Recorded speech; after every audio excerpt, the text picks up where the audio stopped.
The Nazis gradually reduced the humanity of the Jews in the eyes of the German public by comparing them to animals such as rats, and by disseminating anti-Semitic images. Jews were presented as mindless barbarians with a tendency towards criminality, and with different physical and biological traits that made them inferior to the Aryan race.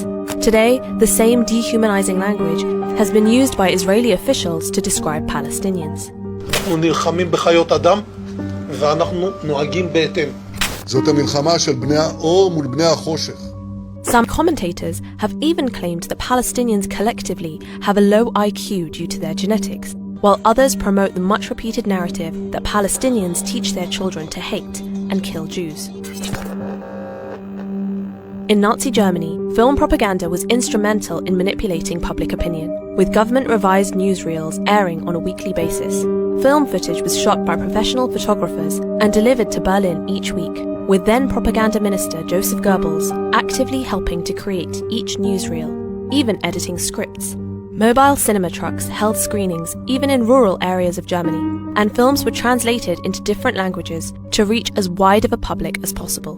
Today, Tel Aviv is also editing film and news pieces in order to frame its war on Gaza. Anchors wishing to report from Gaza are only allowed to do so under the supervision of the Israeli army, and must submit their footage to Israeli officials for review before broadcast.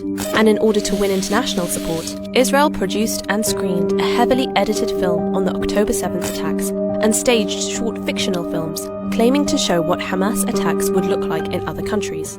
Israel has also spent millions of dollars on YouTube ads, even targeting children's videos, in a bid to disseminate its narrative far and wide. In an effort to maintain support for its military offensives, the Nazis exaggerated and invented atrocities committed by the groups they wanted to exterminate, including Jewish refugees. Before invading Poland, they played up attacks on towns such as Bromberg, where Polish military personnel and civilians fleeing the Nazi regime killed thousands of ethnic Germans, fearing they were Nazis.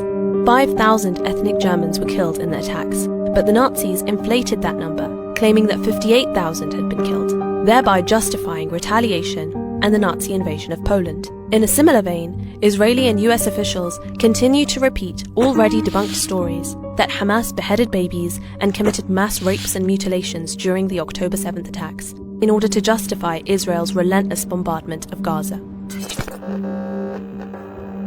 The Nazis claimed that every allegation of Germany abusing the Jews was simply Allied propaganda. The official government narrative was presented as the only reliable narrative. Today, Israel has similarly sought to silence all other voices of dissent or those in support of Palestine. From claiming that the Gaza Ministry of Health's death toll figures cannot be trusted, to alleging that everyone, from journalists, UN officials and international human rights organizations, to the South African government itself, are affiliated with Hamas. Israel has even been trying to delegitimize international law amid South Africa's genocide case against Tel Aviv, with prominent analysts claiming that the International Court of Justice itself is anti-Semitic. אף אחד לא יעצור אותנו. לא האג, לא ציר הרשע, ולא אף אחד אחר. Holocaust Memorial Day seeks to encourage individuals and communities to reflect upon the consequences of discrimination, hatred, and prejudice. Never again is a phrase that appears at many Holocaust memorial sites, as a pledge never to allow such atrocities to occur again, ever. But today, with rhetoric strongly resembling that which led to the Holocaust echoing across Israeli and Western media, many Palestinians fear that never again doesn't actually mean never again for everyone.